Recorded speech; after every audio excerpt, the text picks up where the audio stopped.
اب آپ اس مبارک سلسلے کا دوسرا حلقہ سماعت فرمائیں۔ یعنی اندازہ فرمائیں کہ پوری تاریخ انبیاء میں یہ بات نہیں ملتی کہ ایک نبی پیدا نہ ہو لیکن ایمان لانے والے پہلے اقرار کریں اور پھر اس طرح اہتمام کریں کہ شاہی فرمان لکھ کے اس کو باقاعدہ جمع کرایا جائے۔ یہ بات بھی اگر ہمیں ملتی ہے تو صرف سیرت سیدنا محمد مصطفیٰ صلی اللہ علیہ وسلم میں ملتی، اور اسی طرح یہ بھی کسی یعنی اور عظیم شخصیت کے بارے میں نہیں ملتا کہ حضور صلی اللہ علیہ وسلم کی پیدائش بھی نہ ہو، ابھی حضور صلی اللہ علیہ وسلم پیدا بھی نہ ہوئے، اور بڑے بڑے سلاطین یعنی آپ دیکھیں کہ جبیر ابن مطعم بھی فرماتے ہیں، شعبہ ابن مغیرہ بھی فرماتے ہیں، ہاشم ابن عبداللہ بھی فرماتے ہیں، یعنی ایک نہیں متعدد روات اس بات کی بات فرماتے ہیں کہ ہم نے مقوقس کے بعد شہنشاہ اسکندریہ کے پاس، اسی طرح جبیر ابن مطعم کہتے ہیں کہ میں نے ایک بہت بڑے گرجے میں ایک راہب کے پاس میں گیا تو اس نے مجھ سے پوچھا کہ تم کہاں کے رہنے والے ہو، تو میں نے کہا میں سرزمین مکہ کا رہنے والا ہوں۔ اس وقت حضور کی پیدائش ہو چکی تھی، اعلان نبوت بھی ہو چکا تھا، لیکن یہ اسلام نہیں لائے تھے۔ تو اس نے کہا کہ اچھا میرے ساتھ تم میرے گرجے میں چلو، میں تمہیں کچھ تصویریں دکھانا چاہتا ہوں، ان تصویروں میں تم پہچان لو گے اپنے اس پاک پیغمبر جس کا تم ذکر کر رہے ہو کہ مکے میں ایک پیغمبر پیدا ہوئے ہیں جنہوں نے نبوت کا دعویٰ کیا ہے۔ میں نے کہا کہ عجیب بات کرتے ہو، تو ہمارے قریب کی بات ہے، میں ان کو نہیں پہچانوں گا تو کون پہچانے گا؟ تو کہتے ہیں مجھے لے گئے، ایک ایک خانہ کھولتا گیا، تصویریں دکھاتا گیا، ایک تصویر پہ میں نے کہا کہ ھذا صورت رسول، لیکن یہ تصویر ہے اس نبی کی۔ اس نے کہا بالکل تم ٹھیک ہے۔ یعنی پہلے سے راہبوں کے پاس، شہنشاہوں کے پاس، مقوقس سے مصر کے پاس، شاہ اسکندریہ کے پاس، حضور صلی اللہ علیہ وسلم کے ولادت سے قبل جو دانیال پیغمبر نے آپ کی شکل بنائی، یا بعض لوگوں نے بربنائے تخیل حضور صلی اللہ علیہ وسلم کی یعنی آپ کی سیرت پڑھ کے، آپ کی صفت پڑھ کے، آپ کی بارے میں حلیہ مبارک پڑھ کے جو تیار کی تھی تصویریں، وہ پہلے سے موجود ہیں، اور کسی شخصیت کے بارے میں اتنا بڑا اہتمام نہیں ملتا۔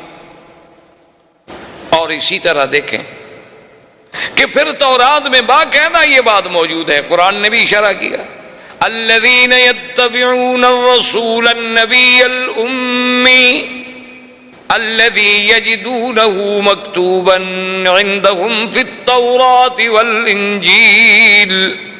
اللہ نے قرآن میں بھی ذکر فرما دیا کہ بھی حضور صلی اللہ علیہ وسلم النبی الأمی، جن کا ذکر تورات و انجیل میں بھی موجود ہے، اور اسی طرح یعنی تورات میں اتنی وضاحت کے ساتھ موجود ہے، اتنی وضاحت کے ساتھ موجود ہے کہ نام موجود ہے، اور یہ بھی موجود ہے کہ مولدہ بمکہ ومہجرہ بطیبہ، کہ حضور صلی اللہ علیہ وسلم آپ کا مولد جو ہے وہ مکہ ہوگا، ہجرت جو ہے آپ طیبہ مدینہ منورہ کی طرف فرمائیں گے، اور ساتھ یہ بھی لکھا ہوا ہے کہ لیس بفظ ولا غلیظ ولا سخاب فی الاسواق، اور وہ اللہ کے نبی ایسے ہوں گے کہ سخت ہوں، کہ آپ کی طبیعت میں درستی ہو، زبان میں سختی ہو، ایسے نہیں ہوں گے، نہ بازاروں میں شور مچانے والے ہوں گے۔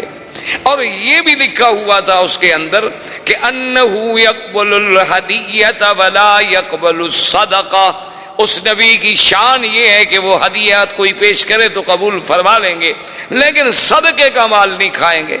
اور یہ بھی اس میں لکھا ہوا تھا کہ حضور صلی اللہ علیہ وسلم کا دونوں کندھوں درمیان جو فاصلہ ہے وہ عام انسانوں سے زیادہ ہے، اور یہ بھی لکھا ہوا تھا بین کتفیہ علامت، کہ آپ کے دو کندھوں کے درمیان میں پشت کے مقام پہ ایک علامت نبوت بھی ہے، اور یہ بھی لکھا ہوا تھا کہ آپ کی امت جو ہے وہ حمادون ہوں گے، اور یہ بھی تورات میں لکھا ہوا تھا کہ آپ کی امت جو ہے وہ یعنی پنڈلیوں تک اپنی چادریں پہنے گی، اور وضو کرنے والی ہوگی، اور وقت پہ بڑی نظر رکھنے والی ہوگی، اور اول وقت میں نمازیں ادا کرنے والی ہوگی، اور حضور صلی اللہ علیہ وسلم کی یہ بھی شان ہوگی کہ ہر اونچی جگہ پہ نیچی جگہ پہ اللہ کا ذکر کرنے والے ہوں گے، ہر نعمت کا شکر کرنے والے ہوں گے. یعنی اتنی تفسیر ہے تورات میں کہ تو باوجود تحریف و تبدیل کرنے کے بھی ابھی تک صفتیں حضور صلی اللہ علیہ وسلم کی موجود ہیں.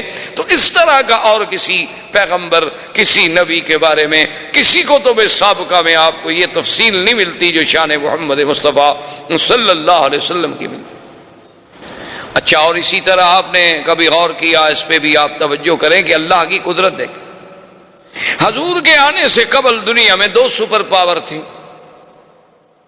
جیسے آپ کے ہاں سپر پاور تھی نا، پہلے 2 تھی، اب 1 ہو گئی. ہم تو خیر مسلمان ہیں، یعنی یہ جو الفاظ مستعمل ہوتے ہیں دنیا کی زبانوں میں، ورنہ ہمارے نزدیک تو طاقت اللہ کی ہے. مخلوق کیا ہے؟ مخلوق تو عاجز. بہرحال ایک لفظی طور پر جو باتیں مروج ہیں دنیا میں کہ بڑی طاقتیں، تو بہرحال اس وقت بھی بڑی طاقتیں 2 تھیں، ایک کسرا اور ایک کیسر، یعنی یا فارس یا روم. یہ 2 قوتیں تھیں. اور پوری دنیا کے نقشے پہ آپ نظر ڈالیں، اگر آپ تورستان یا ترکمانستان، ماورا نہر اور اس طرح جہاں جہاں تک نظر دوڑاتے جائیں گے تو یہ سب فارس کے زیر اثر تھے. اور اگر آپ دوسری طرف نظر ڈالیں گے کہ بلاد مغرب ہیں، المانیہ جو موجودہ جرمنی کہلاتا ہے، المانیہ ہو گیا، بلاد مغرب ہو گئے، کچھ بلاد افریقی ہو گئے، پھر حبشہ ہو گیا، یہ سارا جو تھا یہ کیسر، یہ اس کے تسلط میں. یعنی 2 طاقتوں کے تسلط میں، یعنی آدھا دنیا سمجھیں ایک طاقت کے پاس تھی اس وقت جو آبادی جو لوگ موجود تھے، اور آدھی دنیا جو ہے وہ دوسری طاقت کے پاس موجود تھی. لیکن اللہ کی شان دیکھیں کہ سرزمین مکہ مکرمہ اور مدینہ منورہ یہ دونوں طاقتوں میں کسی کے تسلط میں نہیں تھی. نہ یہاں کیسر کی بات تھی اور نہ یہاں فارس کی بات تھی. اللہ نے اپنے نبی کے لیے کون سا مقام پیدائش منتخب فرمایا کہ ایک ایسے مقام پہ پیدا ہوں جہاں دونوں کا اثر نہ ہو اور پھر وہ دونوں کے اثر کو ختم کرنے والے بھی بن سکیں. تو یہ بھی ایک شان ہے کہ آپ کی پیدائش کے لیے، یعنی ایک ظاہری طور پر، ورنہ باطنی طور پر تو یہ تھا کہ آپ نے اگر چاروں طرف برابر بات پہنچانی ہو تو لازمی بات ہے کہ آپ پھر سنٹر میں، آپ وسط میں بیٹھیں گے کہ بھئی مجمع ہر طرف ہو تاکہ میری آواز جو ہے وہ برابر پہنچ سکے. تو اللہ نے چونکہ پوری کائنات کا مرکز کعبۃ اللہ کو بنایا تھا اور حضور کی آواز کو مشرق و مغرب و شمال و جنوب پوری عالم میں پھیلانا تھا، تو اس لیے بھی اللہ نے حضور کو اس مرکزی مقام پہ پیدا فرمایا. یہ مقام بھی کسی اور کو نہیں مل سکتا. اور اسی طرح آپ دیکھیں کہ حضور صلی اللہ علیہ وسلم کے لیے اللہ نے خاندان کیسا منتخب کیا. یعنی حضور فرماتے ہیں کہ اللہ نے ساری مخلوق پہ جب نظر ڈالی تو سب میں سے اللہ نے ولد اسماعیل کو چن لیا، اور فرمایا پھر ولد اسماعیل میں سے اللہ تبارک و تعالی نے بڑی تفصیل سے حدیث مبارک ہے کہ کنانہ کو چن لیا، پھر ان میں سے اللہ نے قریش کو چن لیا، پھر قریش میں سے اللہ نے بنو ہاشم کو چن لیا، پھر بنو ہاشم میں سے اللہ نے میرے گھرانے یعنی عبد المطلب کے گھرانے کو چن لیا، اور پھر ان میں اللہ نے محمد الرسول اللہ صلی اللہ علیہ وسلم کو چن لیا. یعنی اتنے انتخابات. اور پھر خدا کی قدرت دیکھیں کہ جس مرکز کعبہ میں اللہ نے اپنے نبی کو پیدا فرمانا تھا، یہ باتیں ایسی نہیں ہیں کہ محض ہم کہہ دیں کہ جی اتفاق ہو گیا. ساری باتیں اتفاق نہیں ہوتی. محسوس یہ ہوتا ہے کہ وہ خالق کائنات، وہ رب کائنات، وہ متصرف کائنات، وہ قادر، وہ مالک سب کائنات پہ جس کی نظر اور جس کا علم کے ذرے ذرات پہ محیط ہے، وہ جانتے تھے کہ اپنے اس پاک پیغمبر کو بھیجنے کے لیے ہم نے کیسے کیسے انتظام کرنے ہیں، حسب کے اعتبار سے، نسب کے اعتبار سے، مولد کے اعتبار سے، منشا کے اعتبار سے، محل ولادت کے اعتبار سے. یہ باتیں اتفاق نہیں، یہ اللہ کے فیصلے تھے. اب دیکھ لیں بہت حد، یعنی حضور کے خاندان میں ہر آپ کے دادا جیسے آپ دیکھتے جائیں گے، محمد ابن عبداللہ، عبداللہ ابن عبد المطلب، ہاشم ابن عبد مناف ابن قصی ابن کلاب، تو جیسے جیسے آپ یعنی آپ دیکھتے جائیں گے آپ کے جد امجد کو، اجداد کو، دادوں کو، آپ حیران ہوں گے کہ ہر ایک میں کوئی نہ کوئی ایسی خوبی ہے جو تاریخ انسانیت میں کسی اور میں نہیں ملتی۔ یعنی ہم زیادہ تفصیل میں اگر جائیں تو پھر تو اور بڑا پہلو ہمارا دور ہو جائے گا۔ صرف قریب میں آپ دیکھیں کہ مثلاً آپ کے دادا عبد المطلب ہیں، ان کا نام حقیقت میں عبد المطلب نہیں تھا۔ ایک بات یاد رکھیں، ان کا نام جو ہے شیبہ تھا، ان کا نام عبد المطلب نہیں تھا۔ یہ تو معروف اس لیے ہو گیا کہ شیبہ کے جو والد تھے ہاشم، جب ان کی وفات ہو گئی تو شیبہ ماں کے پاس تھے، یہ اپنی والدہ کی تربیت میں تھے، اور ان کی والدہ جو ہیں وہ ایک بہت بڑے خاندان سے تعلق رکھتی تھیں، اور پھر ان کا سلسلہ جو ہے وہ بھی سلالہ اسماعیل علیہ السلام سے ملتا تھا۔ تو جب یہ بچے تھے شیبہ اپنی ماں کے پاس تھے، جب یہ کچھ بڑے ہو گئے تو ان کے چچا تھے مطلب، تو وہ آئے شیبہ کی ماں کے پاس اور انہوں نے کہا کہ بات یہ ہے کہ اب بچہ بڑا ہو گیا ہے تو مہربانی کریں کہ بچہ ہمارے حوالے کریں۔ اور ماں بڑے گھر کی تھی، بڑے خاندان کی عورت تھی، اور بڑے ناز و نعم سے اس نے تربیت کی تھی، پالا تھا۔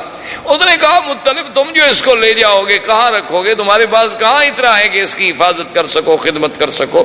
اس نے کہا یہ بات نہیں، بات ہے شرف کی، ہمارے شرف کا، مقام کی بات ہے کہ یہ ساری زندگی پھر ہمیں قوم تانا دے گی کہ ہم اپنے بھتیجے کو بھی نہ اس کی کفالت کر سکے، بھائی کا بیٹا تھا اس کو بھی نہ سنبھال سکے، تو یہ ہمارے لیے جو تانا ہے نا یہ بہت بڑا سخت تانا ہے۔ بہرحال کچھ بھی ہم نے لے جانا ہے۔ تو ماں نے کہا کہ اچھا میں جبر تو نہیں کرتی، لیکن اپنے بیٹے کو میں اختیار دیتی ہوں، وہ چاہے تو تمہارے ساتھ چلا جائے، چاہے تو ماں کے ساتھ رہے۔ اب دیکھیں ایک طرف یعنی شیبہ کو پتا ہے کہ مکہ جانے کے بعد میری زندگی کتنی تلخ ہو جائے گی، مجھے کتنی مشقتوں کے ساتھ زندگی گزارنی ہوگی، اور اب میں کس ناز و نعم میں زندگی گزار رہا ہوں۔ جب اسے اختیار دیا گیا اس نے کہا کہ اماں آپ ناراض نہ ہوں، میں اپنے چاچا کے ساتھ جانا چاہتا ہوں، میں ان کو نہیں چھوڑ سکتا کہ چاچا جو ہے وہ باپ کے قائم مقام ہے، اور ماں کا ایک وقت ہے، اس وقت تک اس کا حق ہوتا ہے بچے پر حضانہ کا، وہ گزر گیا، اب میں بڑا ہو گیا۔ اسی لیے نسب جو ہے وہ باپ سے چلتا ہے، ماؤں سے تو نہیں چلتا۔ تو ماں نے کہا کہ بیٹا اگر تمہاری یہ خوشی ہے تو میں تمہیں منع نہیں کرتی۔ تو مطلب جو تھے وہ ان کو اونٹ پر اپنے ساتھ بٹھا کے لائے، تو بچہ بڑا خوبصورت، اور کیسے خوبصورت نہ ہو جو دادا ہو سرکار دو عالم کا صلی اللہ علیہ وسلم۔ تو جب وہ لے آئے تو لوگ جب مکے میں داخل ہوئے تو لوگوں نے دیکھا، تو وہ عام رواج تھا اس وقت، لوگ غلام خریدا کرتے تھے، خوبصورت لڑکے خریدتے تھے، خدمت کے لیے رکھتے تھے، فخر کرتے تھے سردار کہ میرے پاس اتنے غلام ہیں، وہ کہتا میرے پاس اتنے غلام ہیں، میرا غلام اتنا قیمتی ہے، وہ کہتا میرا غلام اتنا قیمتی ہے۔ لوگوں نے جو دیکھا تو انہوں نے سمجھا کہ یہ بھی غلام خرید کر کے لایا ہے مطلب، تو انہوں نے کہنا شروع کر دیا عبد المطلب عبد المطلب عبد المطلب، تو لوگوں کو نام ہی بھول گیا، شیبہ تو نام ہی عبد المطلب ہو گیا، ورنہ آپ کا نام عبد المطلب نہیں تھا۔ اب یہ عبد المطلب جو ہے اب تو عبد المطلب کے نام سے معروف ہو گیا نا، شیبہ تو نام ہی ختم ہو گیا۔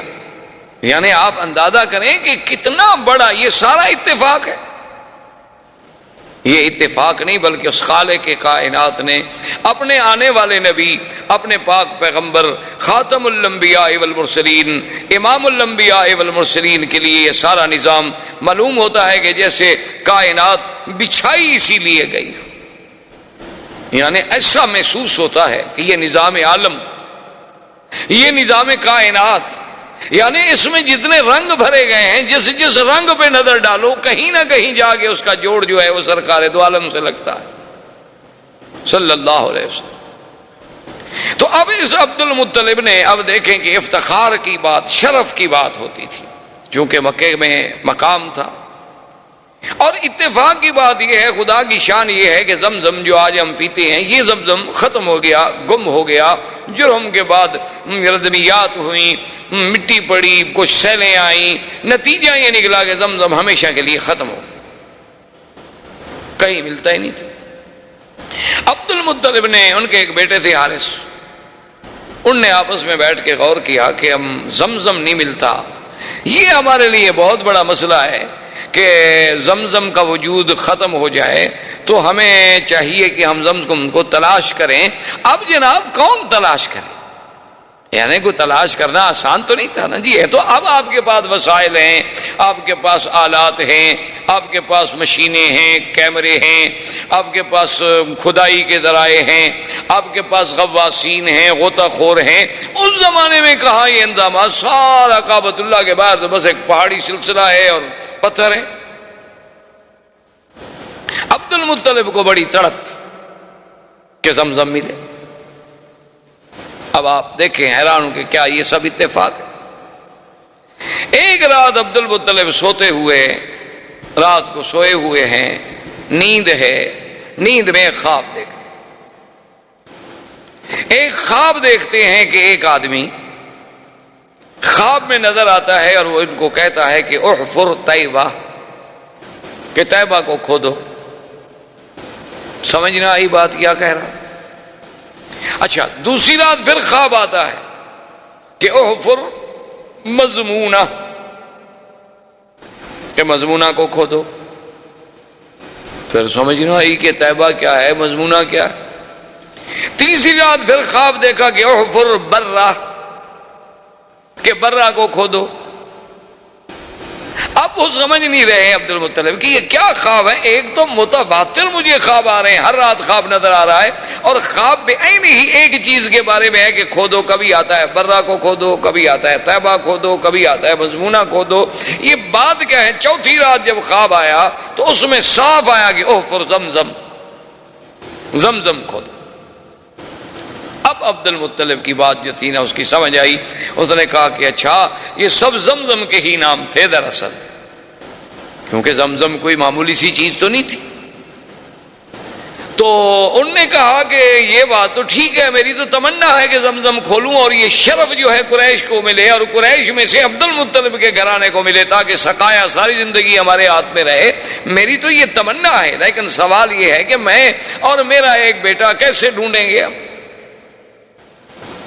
کہتے ہیں کہ پھر کچھ دن گزر گئے. عبد المطلب نے پھر خواب دیکھا. خواب میں پھر انہیں کہنے والا کہتا ہے کہ احفر بین فرث و دم اور عند نکرۃ الغراب الاعصم عند قریۃ النملہ. وہ خواب میں کہتا ہے کہ تم جو ہے کھودو زمزم، لیکن بینا رفسن و دم کہتے ہیں خون اور رفس کہتے ہیں گوبر. یہ ہم دیکھیں نا آپ نے، اللہ نے جو انسان کے لیے جانور میں دودھ کا سسٹم ہے، تو من بین فرسن و دم لبنا خالصا، کہ ادھر فضلہ ہے، ادھر خون ہے، درمیان میں دودھ کی نہر ہے، اور نہ فضلے کا اثر آنے دیتے ہیں نہ خون کا اثر آنے دیتے ہیں. سائغا للشاربین، اللہ کی رحمت ہے. تو ان کو یہ سمجھایا گیا کہ ایک طرف تو گوبر ہوگا، ایک طرف خون ہوگا، اور ایک جگہ ہوگی جہاں غراب العاصم، غراب آسم کہتے ہیں کہ کوا ہو سیاہ لیکن اس کا ایک پر سفید ہو، یعنی ہو کوا جیسے غراب مشہور ہے، تو لیکن پورا سیاہ نہیں، ایک پر اس کا سفید ہو. جہاں وہ ٹھونگ مار رہا ہو، اپنے ٹونگے مار رہا ہو، اس جگہ کو کھودو اور وہاں یہ دیکھو کہ بھئی وہاں ایک بستی ہوگی چیونٹیوں کی. عبد المطلب کہتا ہے میں حیران. اب صبح کو جناب اس سارے مکے کے زمزم والے طرف میں ایک ایک پتھر، ایک ایک پہاڑ، ایک ایک کونا، ایک ایک گلی، ایک ایک جگہ ڈھونڈ رہا ہے. نہ اس کو وہ دم ملتا ہے، نہ اس کو وہ فرس ملتا ہے، نہ اس کو وہ چیونٹیوں کی کوئی بستی ملتی ہے، نہ اس کو کہیں کوا چونچ مارتا ہوا ملتا ہے. وہ کہتا ہے بھی عجیب بات ہے، مجھے متواتر 4 راتیں خواب دکھلایا گیا اور پھر اتنی واضح بات کہی گئی اور لیکن موقع پر موجود نہیں. کہتے ہیں میں بہت پریشان تھا اور دعائیں مانگتا تھا کہ اللہ مجھے موقع دے کہ یہ سعادت مجھے ملے.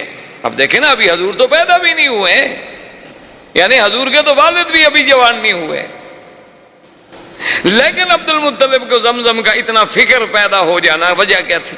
یہ سب اتفاقات تو نہیں ہے. کہتے ہیں کہ میں بڑا ہی پریشان ہو کے دعائیں مانگتا تھا. ایک دن میں حرم کے قریب لیٹا ہوا تھا کہ میں نے دیکھا کہ ایک بندہ جو ہے وہ ایک بچڑا لے کے آیا اور اس نے آ کر ایک جگہ ذبح کیا، اور ذبح کرنے کے بعد چونکہ مشرکین مکہ کی عادت تھی کہ بتوں پہ وہ چڑھاوے چڑھاتے تھے، اساف و نائلہ کے قدموں میں آ کے جانور ذبح کرتے تھے، جیسے آج کا وثنی ہندو جو ہے وہ بھی اپنے دیوی دیوتاؤں کی بھینٹیں چڑھاتا ہے، بلکہ بعض تو ایسے بھی ہیں جو بچوں کو جا کے ذبح کرتے ہیں کہ اس سے ہمیں شکتی ملے گی۔ اور ہمارے مسلمانوں میں بھی ماشاءاللہ کوئی کمی نہیں ہے، وہ بھی اللہ کی رحمت سے بازاروں پر سینکڑوں روزانہ دمبے ذبح ہوتے ہیں ماشاءاللہ، بلکہ بڑے بڑے شہر جو ہیں جہاں رات کو ہوٹل بند ہو جائیں تو بہترین علاج ہوتا ہے کہ کسی مزار پہ چلے جاؤ، کوئی نہ کوئی لنگر تو چل ہی رہا ہوگا۔ حلال حرام کی باتیں تو پھر قیامت میں پتہ چلے گا نا کہ وہ حلال ہے یا وما اہل بہ لغیر اللہ میں آتا ہے، لیکن وقتی طور پر یعنی وہی ایک جگہ ہوتی ہے، جب زندہ کھانا نہ دے تو کہتے ہیں مردوں کے پاس مل جاتا ہے۔ بہرحال یہ ایک الگ بات ہے۔ تو ان نے دیکھا کہ وہ آ کر انہوں نے ایک بت کے سامنے ایک بچڑے کو ذبح کیا، اس کے بعد جب ذبح کر لیا تو وہ بچڑا جو تھا نا جی وہ دوڑ پڑا۔ آپ نے دیکھا ہوگا کئی دفعہ جانور ذبح کرے نا، اس میں کچھ نہ کچھ رگیں باقی رہ جاتی ہیں، قوت والی چیز ہو تو ایک دفعہ آخری بھڑکتا ہے چراغ صبح جب خاموش ہوتا ہے، آخری بھڑک تو پھر دکھاتا ہے نا، ہر آدمی بھڑکتا تو ہے نا، پھر جانور ہو انسان ہو۔ وہ جب دوڑا تو آگے جا کے ایک مقام پہ گر گیا، وہاں جب گرا تو وہاں انہوں نے پھر اس کو اچھی طرح اس کا کھال اتاری، اس کا پیٹ چاک کیا، اس کے آنتیں نکالی، گوشت نکالا، تو وہ فرس وہاں گری۔ تو اب عبد المطلب مجھے کہتے ہیں کہ میرے دماغ میں فوراً آ گیا کہ من بین فرس و دم، کہ ایک طرف فرس ہوگی گوبر ہوگا، ایک طرف خون ہوگا۔ میں نے کہا اب یہ جگہ تو متعین ہو گئی کہ ایک جگہ وہاں ہے جہاں ذبح کیا گیا وہاں خون پڑا ہے، اور جہاں اس کو صاف کیا گیا وہاں فرض پڑا ہے۔ تو کم از کم یہ ایک تو میرے خواب کی بات پوری ہو گئی کہ من بین فرس و دم کہتے ہیں۔ اور اس کے بعد کہتے ہیں جب اس ایریے میں میں آیا تو میں کیا دیکھتا ہوں کہ ایک کوا جو ہے ایک جگہ بیٹھے ہوئے ٹھونگے مار رہا ہے۔ میں نے اس پہ جب نظر ڈالی تو وہ بالکل اسی طرح کا کوا تھا جو مجھے خواب میں دکھایا گیا کہ اند نقرۃ غراب الاسم، کہ سارے پر سیاہ ہیں اور ایک پر سفید ہے۔ اس جگہ پر بھی میں نے جلدی سے نشان لگا لیا، اور اس کے ساتھ جب میں نے دیکھا تو ایک چھوٹی چھوٹی چیونٹیوں کا گڑھ تھا، وہاں سے راستہ جا رہا تھا۔ وہ مجھے کریا یعنی بستی نملا کی چیونٹی کی بستی بھی مل گئی، وہ ساری علامات مجھے مل گئیں۔ تو میں نے اپنے بیٹے سے کہا کہ بیٹا معلوم یہ ہوتا ہے کہ اللہ نے ہماری بات سن لی، کہ اللہ ہمیں وہ اعزاز دینا چاہتے ہیں زمزم کا۔ اب جگہ معین ہو گئی ہے، لیکن خدائی تو بہت بڑی چیز ہے، وہ آسان کام تو پھر بھی نہیں تھا۔ لیکن نے کہا کہ ٹھیک ہے اب کام کی ابتدا کرتے ہیں۔ دوسرے دن عبد المطلب کہتے ہیں کہ میں آیا اور میں نے اپنے بیٹے کو ساتھ لیا اور زمزم کی کھدائی شروع کی۔ تو قریش سارے اکٹھے ہو گئے، انہوں نے کہا بھی عبد المطلب یہ کیا بات ہے، ہم تمہیں اکیلا تو نہیں کھودنے دیتے، یہ تو ناممکن۔ بھئی یہ اتنا بڑا شرف جو ہے زمزم کا تم لے جاؤ، یہ ناممکن ہے۔ حتیٰ کہ وہ جناب قتال پر بھی تیار ہو گئے، لیکن عبد المطلب نے اپنے بیٹوں سے کہا کہ تم قریش کو روکو، تم ان کو جھگڑے میں روکتے رہو، میں جب تک کھدائی کرتا رہوں۔ اب جگہ تو معین مل گئی ہے نا ہمیں کہ زمزم یہاں ہے۔ تو مورخین نے لکھا ہے کہ وہ ابھی جھگڑا کرتے رہے، کچھ باتیں کرتے رہے، کچھ روکتے رہے، کچھ بات لمبی کرتے رہے۔ اتنے میں وہاں پانی کے آثار ملنے شروع ہوئے تو عبد المطلب نے اللہ اکبر کا نعرہ بلند کیا، حالانکہ مشرک ہے، عبد المطلب مشرک ہے، لیکن اب زمزم جب مل رہا ہے تو نعرہ اللہ اکبر۔ تو یہ ان کی زبانوں سے اللہ کے نعرے بلند کروانا، ان سے زمزم کے بارے میں اتنا جنون پیدا کرنا کہ اپنے بچوں کو دینے کے لیے بھی وہ تیار ہو جائیں۔ وجہ کیا تھی کہ وہ اصل سلسلہ جو جڑ رہا ہے کہ جیسے اللہ نے زمزم کو پورے عالم کے لیے پیدا کیا، محمد مدنی کو بھی پورے عالم کے لیے پیدا کیا، جیسے زمزم کو اسماعیل کے قدموں سے پیدا کیا، میرے مدنی کا سلسلہ نسب بھی سیدنا اسماعیل سے ملتا۔ تو یہ سارے سلسلے جو جوڑے جا رہے ہیں تو مگر معلوم ہوتا ہے نا کہ وہ تقدیر ان موتیوں کو پرو رہی ہے، یہ اتفاق نہیں۔ اب جناب جب زمزم کے پانی پر اللہ اکبر کا نعرہ بلند ہوا تو قریش نے کہا کیا بات ہے؟ انہوں نے کہا دیکھو اب تو میں نے ڈھونڈ لیا بھائی، اب تم کیوں؟ انہوں نے کہا کہ نہیں، یہ تو ہم شرف تمہیں نہیں دیتے، یہ تو کچھ بھی ہو، اس میں تو ہم سب شریک ہوں گے۔ انہوں نے کہا کہ نہیں، ایسے تو بات نہیں ہے، چلو ایسا کرتے ہیں کہ ہم کوئی فیصلے کے لیے آدمی چن لیں، حکم چن لیں جو ہمارے درمیان میں فیصلہ کر دے۔ تو اس زمانے میں ایک عورت تھی کاہنہ۔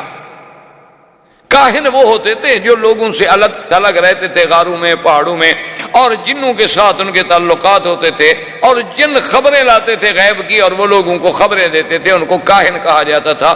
مرد بھی تھے، عورتیں بھی تھیں، ان کی بڑی بڑی ریاضت ہوتی تھی، بڑی باتیں، جیسے آپ کے ملکوں میں جوگی ہوتے ہیں اس قسم کے، سنیاس لیا ہوا ہے فلاں نے اور یہ کیا ہوا ہے، وہ بھی اسی طرح کے قسم کے لوگ تھے۔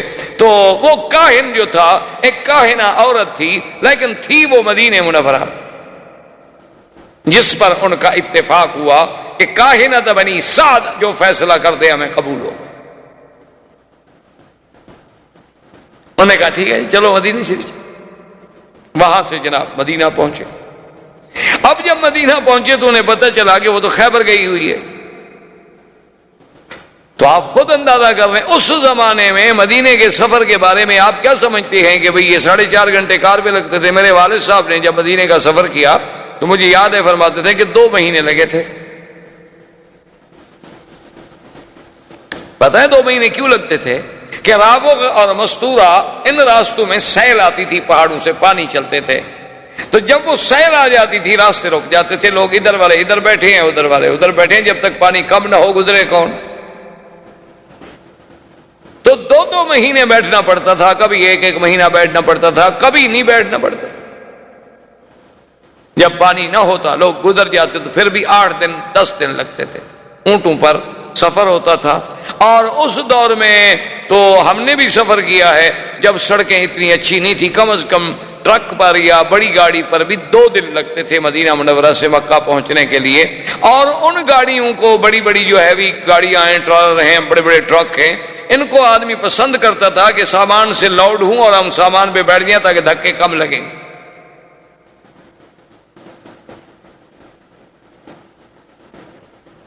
یہ تو آج اللہ کی نعمتیں ہیں جس کا ہمیں شکر نہیں۔ تو بہرحال وہ رابق جب خیبر گئے، خیبر میں جا کے ڈھونڈا۔ اچھا خدا کی قدرت ہے کہ وہاں جس علاقے میں یہ اترے تو ایک جگہ ایسی آ گئی کہ پانی نہ ملے۔ اب سب قریش جو گئے ہوئے تھے انہوں نے کہا اب یہی ہے کہ جلدی سے قبریں شبریں کھود لو، مرنا تو ہے۔ تو جہاں جناب عبد المطلب نے اپنا اونٹ بٹھایا تھا، جب اس اونٹ کو کھڑا کیا تو وہاں پانی نکل آیا۔ تو سب کو پانی مل گیا، کچا کنواں بنا لیا، پانی نکال لیا۔ جا کے کاہنہ کو بتایا، اس نے کہا اتنی بڑی نشانی کے بعد فیصلہ کرانے کیا ہے، ہو بھی اس کا حق ہے۔ اب فیصلے کی باقی کیا بات رہ گئی ہے کہ زمزم بھی اسی کو ملا، جب تم مر رہے تھے تو پانی بھی اسی کی وجہ سے تمہیں ملا، تو یہ تو قدرت کا اشارہ ہے کہ بھئی زمزم کا سقایا جو ہے وہ عبد المطلب کے خاندان میں رہے گا اور کسی کا حق نہیں ہو۔ یہ ایسے تو نہیں ہوتا، یہ ساری چیزیں ایسے تو نہیں کہ جی ہاں بس اتفاق تھا، اس کو اتفاق کہہ کر تو نہیں ٹالا جا سکتا۔ یہ سارا جو ایک نظم چل رہا ہے۔ اچھا اس کے بعد آپ دیکھیں کہ عبد المطلب نے ایک منت مانی تھی کہ اگر مجھے اللہ نے 10 بچے دیے تو میں ایک بچہ جو ہے نا وہ ذبح کروں گا۔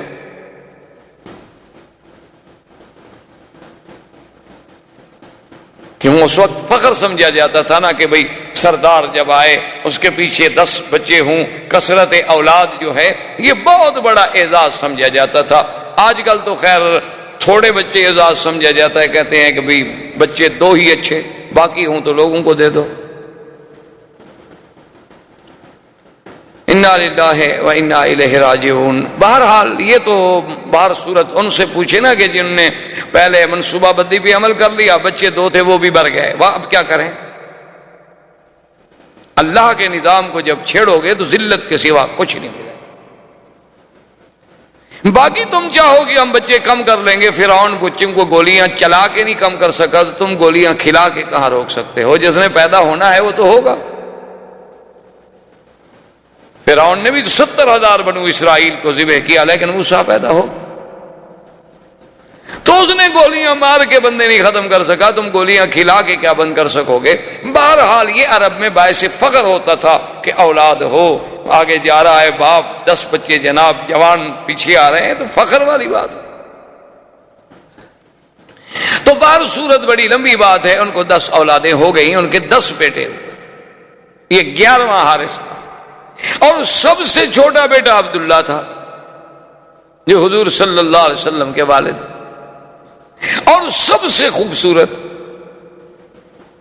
آپ اندازہ کریں کہ بھی کہاں عبد العزا، اس وقت کے نام کیا ہوتے تھے؟ عبد العزا، عبد اللات، عبد المنات، عبد المسیح، اور کہاں عبداللہ؟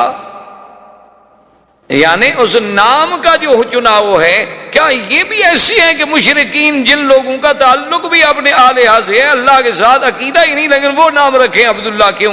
کو قدرت رکھوا رہی ہے نا کہ یہ میرے مدنی کا باپ بنے، اس کا نام تو کافروں والا نہ ہو۔ یہ اللہ کا نظام تھا نا، کوئی آپ نے تو نام نہیں رکھا نا، ہم نے تو نام نہیں رکھا، یہ کوئی نظام ہے جو اس قدرت کا، جو یہ اسباب پیدا کرتی چلی جا رہی ہے کہ جوں جوں حضور کے قریب آ رہے ہیں نام کا بھی خیال ہو، نسب کا بھی خیال ہو۔ یعنی اس سے بڑی بات ہو سکتی ہے کہ حضور پاک نے فرمایا کہ حضرت آدم سے لے کر حضرت اسماعیل، حضرت اسماعیل سے لے کر میرے ابا عبداللہ کے گھرانے تک اللہ نے ایسی حفاظت کی ہے کہ ہمارے کسی اتنی بڑی حضرت اسماعیل سے لے کر حضرت یعنی اسماعیل کے بعد عبداللہ تک ہماری اس پوری لڑی میں کہیں عورتوں میں گناہ نہیں آیا، کسی عورت نے گناہ نہیں کیا۔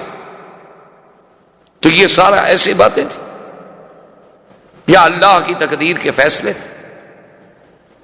اب سب سے خوبصورت بیٹا عبداللہ ہے، اور جب جناب وہ بڑا ہو گیا تو عبد المطلب تو اپنی بات پہ قائم ہے، اس نے کہا آ گیا جناب وہ راہب کے پاس، اپنے کاہن کے پاس جو کعبہ شریف میں رہتا تھا، ان کا کاہن اس کے پاس ہے۔ اس نے کہا میں نے تو منت مانی تھی کہ بیٹے کو ذبح کرنا ہے، لہذا چونکہ میرے بیٹے ہیں 10، میرے بیٹے 11 ہیں، لہذا تم قرآن اندازی ڈالو کس بیٹے کا نام نکلتا ہے۔ تو اس وقت ہر بچے کا نام ایک لکڑی پہ لکھا گیا، وہ ازلام ڈالتے تھے، ایسے لکڑیاں ڈالتے تھے کہ جس کی لکڑی ظاہر ہو جائے گی سمجھو اس کا قرآن نکل آیا۔ اب جب انہوں نے ڈالا تو قرآن نکل آیا عبداللہ کا، اور عبد المطلب کہتے ہیں میں دعا مانگ رہا تھا کہ اللہ میرا کسی بچے کا قرآن نکلے لیکن عبداللہ کا نہ نکلے، کیونکہ عبداللہ انہیں بہت محبوب تھا۔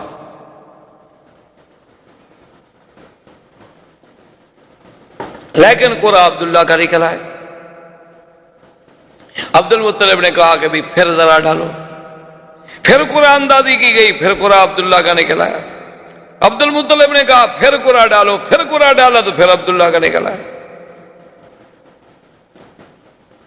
جب تینوں دفعہ عبداللہ کا قرآن نکلا تو عبد المطلب نے کہا کہ بس اب تقدیر کا فیصلہ یہی ہے، میں اپنی منت کو پورا کروں گا۔ عبداللہ کو لے کر اصاف ان کا بت تھا، ایک کو صفا پہ رکھا ہوا تھا، ایک کو مروہ پہ رکھا ہوا تھا، اصاف اور نائلہ، کہ اس کے قدموں میں جا کے اپنے بیٹے کو ذبح کروں گا۔ وہ لے کے چلا، قریش کو پتہ چلا تو قریش کے سارے بڑے بڑے اکٹھے ہو گئے۔ انہوں نے کہا عبد المطلب یہ تم کیا کر رہے، تم اپنے بیٹے کو ذبح کر رہے ہو؟ اس نے کہا میں تو مجبور ہوں، میں تو منت مانی۔ اس نے کہا چاہے منت مانو، یہ کیا منت ہوئی کہ آدمی بیٹے کو ذبح کر دے؟ اس نے کہا کہ نہیں ایسے تو میں نہیں مانتا، چلو ایسا کرتے ہیں کہ پھر اسی کاہنہ کے پاس جاتے ہیں، وہ جو فیصلہ کرے۔ مشرکین مکہ کے یہ بڑے بڑے جو تھے سارے پھر کاہنہ کے پاس آئے، اسے حکایت سنائی گئی۔ اس نے کہا اچھا مجھے یہ بتاؤ اگر تم سے کوئی آدمی مر جائے تو اس کی دیت کتنی ہے؟ اس نے کہا 10 اونٹ۔ اس نے کہا اچھا ایسا کرو، ایک طرف رکھو 10 اونٹ اور ایک طرف رکھو عبداللہ کے نام کو، اگر قرآن نکل آئے اونٹوں کا تو اونٹ ذبح کر دو، عبداللہ کو چھوڑ، دیت ادا ہو گئی، تمہاری منت پوری ہو گئی۔ اور اگر نکل آئے قرآن عبداللہ کا تو پھر 10 اونٹ اور بڑھاؤ۔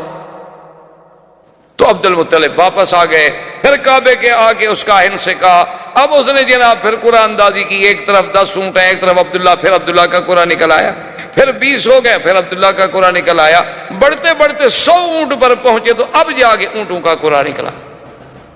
اسی لیے حضور نے فرمایا انا ابن الذبیحین، کہ میں دو ذبیحوں کا بیٹا ہوں، کہ میرا ابا اسماعیل بھی ذبیح اللہ اور میرا حقیقی باپ جو ہے عبداللہ وہ بھی ذبیح۔ اور خدا کی شان ہے، اللہ نے اسماعیل کو بھی ذبح ہونے سے بچا لیا، عبداللہ کو بھی ذبح ہونے سے بچا لیا، اور مقام ذبیح جو ہے وہ بھی مل گیا۔ تو یہ سارا نظم جو ہے یہ ایسا نہیں کہ خود بخود ہوتا چلا جائے، یہ معلوم ہوتا ہے کہ سرکار دو عالم صلی اللہ علیہ وسلم کا مقام ہی ایسا بلند تھا کہ یہ سارے انتظام قدرت کی طرف سے ہوتے چلے آ رہے۔ اسی طرح عبداللہ کہتے ہیں کہ میں ایک دن مکہ مکرمہ سے باہر گیا ہوا تھا، راستے میں ایک بہت بڑا قبیلہ تھا عرب کا، اس قبیلے سے جب میرا گزر ہوا تو وہاں کچھ عورتیں کھڑی تھی پانی بھرنے کے لیے۔ پہلے زمانے میں تو عورتیں اسی طرح کنویں پہ جا کے پانی لاتی تھی۔ ان میں جو سب سے خوبصورت ترین لڑکی تھی، میں اپنی پیاس بجھانے کے لیے پانی کے لیے رکا تو اس نے میری طرف دیکھا بڑے غور سے، اور اس کے بعد وہ مجھے کہنے لگی کہ تمہارا نام کیا ہے؟ میں نے کہا عبداللہ۔ اس نے کہا اچھا وہ عبد المطلب کے بیٹے تم ہو؟ میں نے کہا ہاں۔ تو اس نے کہا اچھا ایسا کرنا کہ تم اپنے باپ کو کل ہمارے گھر بھیجنا۔ عبداللہ سمجھ گئے کہ بھئی وہ میرے ساتھ شادی کرنا چاہتی ہے، ورنہ میرے باپ کو گھر بلانے کا ایک لڑکی سے کیا تعلق ہے جس کو ہم نہیں جانتے، صرف ہم جانتے ہیں کہ فلاں قبیلے کی لڑکی، اس سے کیا ضرورت پڑی ہے کہ وہ کہے کہ اپنے باپ کو بھیجنا۔ کہتے ہیں میں نے آ کے عبد المطلب سے بات کی کہ ایسے میں سفر پہ آیا، فلاں قبیلے میں رکا، پانی پیا، فلاں لڑکی تھی، اس نے مجھے یوں کہا۔ تو اس نے کہا کہ عبداللہ تم تو بڑے خوش نصیب ہو۔ میں نے کہا جی کیسے؟ انہوں نے کہا تم اتنے خوش نصیب ہو کہ اس لڑکی کے لیے تو بڑے بڑے سردار ٹکریں مار چکے ہیں، وہ لڑکی کسی کو قبول ہی نہیں کرتی اللہ کی بندی، اور تم عجیب آدمی ہو کہ تمہیں وہ کہہ رہی ہے کہ اپنے باپ کو خود بھیجو اور خود بلا رہی ہے، تو تمہاری تو قسمت کے کیا کہنے ہیں، تمہیں تو قطعی دیر نہ کرو، جس وقت کہو میں چلنے کے لیے تیار ہوں۔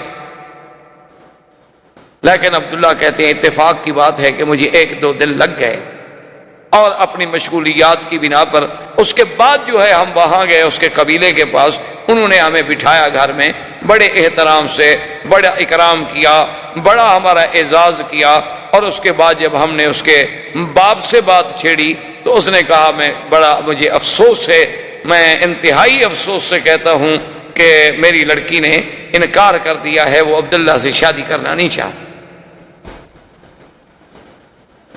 تو اب ہم بھی عرب تھے، قریش تھے، ہم نے کہا ہمارے لیے بہت بڑی توہین ہے کہ بھئی ہمیں تم نے خود بلایا ہے، آپ کی بچی نے ہی تو کہا تھا اور ہم حاضر ہوئے ہیں۔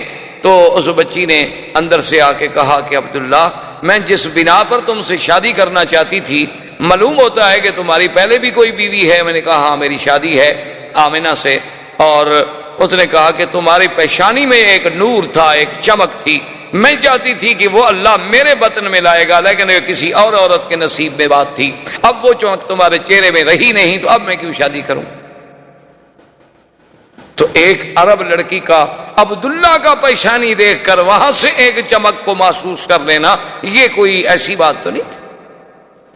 اچھا پھر دیکھیں کہ نسبت کا کیا عالم ہوا کہ عبداللہ کی شادی کہاں ہوئی؟ آمنہ سے، آمنہ بنت وہب بن عبد مناف۔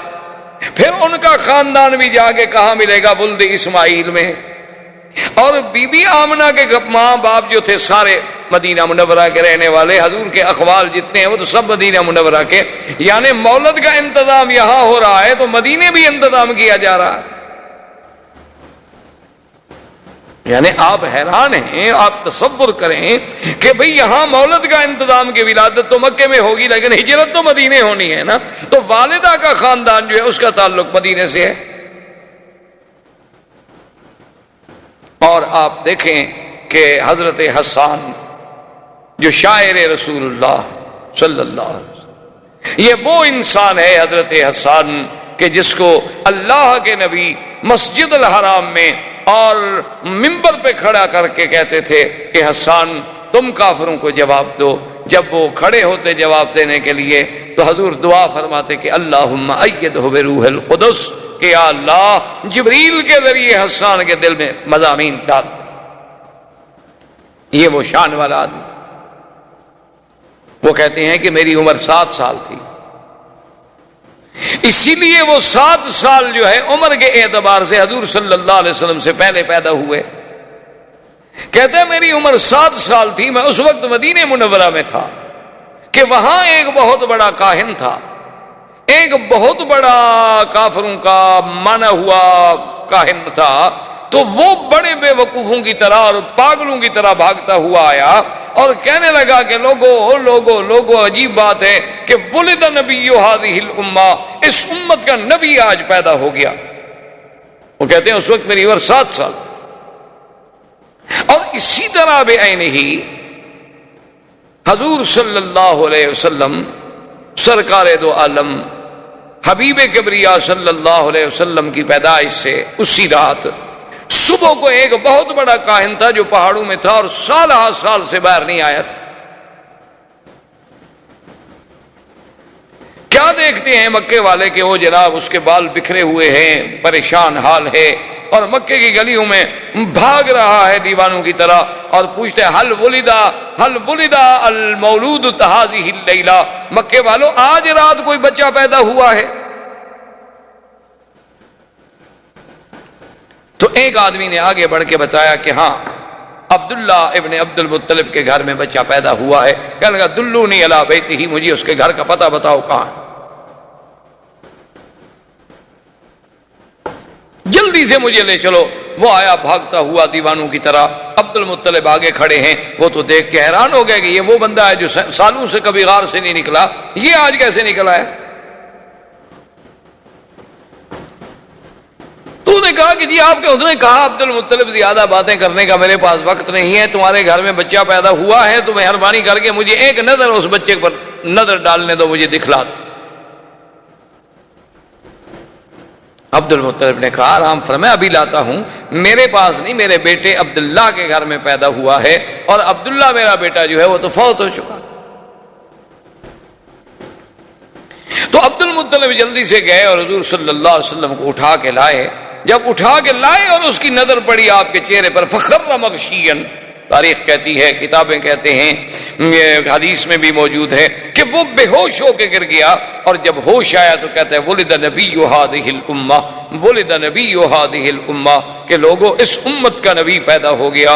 اور انتقلت النبوۃ من ولد اسرائیل، انتقلت النبوۃ من ولد اسرائیل، کہ بنو اسرائیل سے آج نبوت چلی گئی، بنو اسرائیل سے نبوت چلی گئی، یہ کہتے ہوئے دیوانوں کی طرح واپس بھاگا اور اپنے پہاڑوں پہ چلا گیا۔ یعنی ایک ایک پہلو پہ نظر ڈالیں، حضور صلی اللہ علیہ وآلہ آلہ وصحبہ وسلم تسلیما کثیرا کثیرا کی شان پہ نظر ڈالیں کہ آدمی کو حیرت ہوتی ہے کہ کس پہلو سے یہ سارے انتظامات، یعنی ولادت سے قبل بادشاہوں کے گھروں میں تصویریں ہیں، اور حضور صلی اللہ علیہ وسلم کی ولادت پر، یعنی آپ حیران ہوں گے کہ زمین تو زمین ہے، آسمانوں پہ پہرے لگ گئے۔ حضرت عبداللہ ابن عمر فرماتے ہیں کہ ایک دن میرے ابا بیٹھے تھے، حضور کی بعثت ہو گئی تھی، ایک آدمی گزرا تو حضرت عمر نے فرمایا کہ معلوم ہوتا ہے کہ یا تو یہ کاہن ہے یا پہلے کسی زمانے میں کاہن تھا، اس کو بلا کے لیا۔ اس کو بلایا گیا تو آپ نے کہا کہ تم کاہن؟ تو نے کہا ہاں میں پہلے کاہن تھا، لیکن اب تو الحمدللہ اللہ نے مجھے ہدایت کر دی۔ تو آپ نے فرمایا کہ تم مجھے کوئی اپنی پہلے دور کی عجیب بات کوئی سناؤ۔ اس نے کہا میرے پاس جنوں کا آنا جانا رہتا تھا، ایک دن میں نے دیکھا وہ جن میرے پاس آتا ہے تو بڑا پریشان ہے۔ میں نے کہا کہ کیا ہو گیا؟ اس نے کہا تمہیں پتہ نہیں ہے کہ آج تو ہمارے کھانے نہیں پکے، آج تو ہماری چارپائیاں الٹی ہو گئیں، آج تو ہمارے گھروں میں جو دیگچیاں ہیں وہ ہم نے پھینک ڈالی ہیں۔ میں نے کہا کیوں، بات کیا؟ اس نے کہا تمہیں پتہ نہیں کہ ایک نبی اس امت کا پیدا ہو گیا؟ تو جنوں میں شور ہے، آسمانوں میں شور ہے۔ تو اس لیے کسی شاعر نے کیا خوب کہا تھا کہ گر ارض و سما کی محفل میں لولا کے لما کا شور نہ ہو، یہ رنگ نہ ہو گلزاروں میں، یہ نور نہ ہو سیاروں۔ یہ اللہ تبارک و تعالیٰ کا نظام تھا کہ اس نبی عربی کے آنے کے لیے زمینوں پر، آسمانوں میں، شاہوں میں، سلاطین میں، ہر مقام پہ ایک اہتمام کا، جس پہلو سے بھی آپ نظر ڈالیں گے آپ کو حضور کی سیرت کا ہر پہلو ایک عظیم اور نرالا نظر آئے گا، جو مقام اللہ نے پھر اور کسی پیغمبر کو عطا نہیں فرمایا۔ زندگی باقی انشاءاللہ تو باقی۔ والسلام علیکم ورحمۃ اللہ وبرکاتہ۔ برادران اسلام، دروس سابقہ میں سیرت سرکار دو عالم صلی اللہ علیہ وسلم کے باب میں ہم نے کچھ باتیں عرض کی۔